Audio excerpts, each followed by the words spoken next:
এই যে 1 2 3 4 5 6 40 50 60 বছর বয়স্ক 80 বছর বয়স্ক এদের গায়ে তিতুমির কলেজের শিবিরের টি শার্ট পরায়া এদেরকে দিয়ে মিছিল করাইছে। কালকে দেখলাম দিব্যি টেলিভিশনে শিবিরের প্রেসিডেন্ট সাবেক সভাপতি এরা অস্বীকার করতেছে না কিছুই ছিল না। কত বড় মুনাফেক, আল্লাহর গজব পড়বে এগুলোর উপরে। 50 60 বছর বয়স্ক 80 বছর বয়স্ক এদের গায়ে তিতুমির কলেজের শিবিরের টি শার্ট পরায়া তারপরে হাতে না, ওরা তো লাঠি বলে না, ওরা লজেন্স নাকি, ঠিক আছে, লজেন্স, ঠিক আছে, এদেরকে দিয়ে মিছিল করাইছে। আপনি জিজ্ঞেস করেন দিব্যি এই মহাসত্যকে তারা অস্বীকার করবে।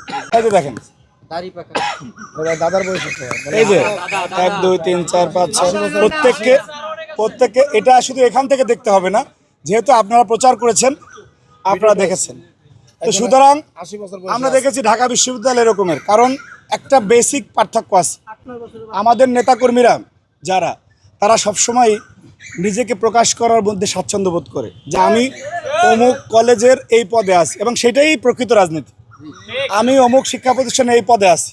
কিন্তু তারা এই যে গুপ্ত থাকার কারণে তাদের একটা সুবিধা আছে, যে দেখা যাচ্ছে তিতুমিরের ছাত্র ঢাকা বিশ্ববিদ্যালয়ে গিয়ে, ঢাকা বিশ্ববিদ্যালয়ের শিক্ষার্থী জগন্নাথে গিয়ে তাদের কোনো প্রোগ্রামে, যে প্রোগ্রামগুলিতে তাদের লোক দেখানোর দরকার হয়, সেই প্রোগ্রামে তারা ওইভাবে থাকে। গুপ্ত থাকার অনেক সুবিধা আছে ওদের মাধ্যমে, ওদের দ্বারা আর কি। আর কিন্তু তাদের প্রকৃত চরিত্র, প্রকৃত জনশক্তি, ম্যান পাওয়ার আপনি সেদিন দেখবেন যেদিন একসাথে তাদের সকল শিক্ষা প্রতিষ্ঠান প্রোগ্রাম থাকবে। এমন প্রোগ্রাম শিবির দেয় না। আপনি কোনোদিনও জাতীয়তাবাদী ছাত্রদল মনে করেন একটা প্রেস লিস্ট দিয়ে দিল যে আগামীকাল এই ঘটনার প্রতিবাদে বাংলাদেশের সকল শিক্ষা প্রতিষ্ঠানে বিক্ষোভ মিছিল হবে, আপনি শিবিরকে এই ধরনের একটা প্রেস লিস্ট দিতে কখনো দেখছেন? কখনো দেবেন না, কখনোই দেবে না, ঠিক আছে। এবং দিলেও তারা সবাই মিলে এক জায়গায়, ওই যে সামনের সারির কিছু নেতা বাদ দিয়ে বাকিদেরকে যে গুপ্ত রাখে।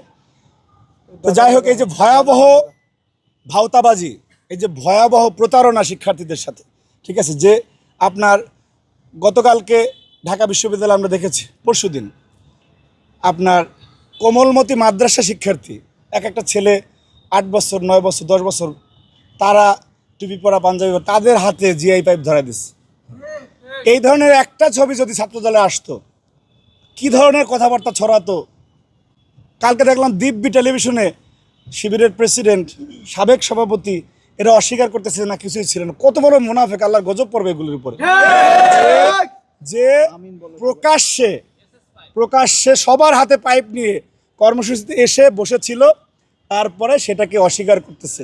এদেরকে বলে মুনাফেক। তো যাই হোক, তারা যে অস্থিতিশীল পরিস্থিতি তৈরি করতে চায়, তারা নিঃসন্দেহে ব্যর্থ হবে। কেন ব্যর্থ হবে? তারা যে কথায় কথায় বোঝাতে চায় যে এই বিপ্লব সকাল বিকাল বিপ্লবের কথা বলে, অথচ বিপ্লব যখন চলতেছিল তখন তারা সবজি কেনায় ব্যস্ত ছিল।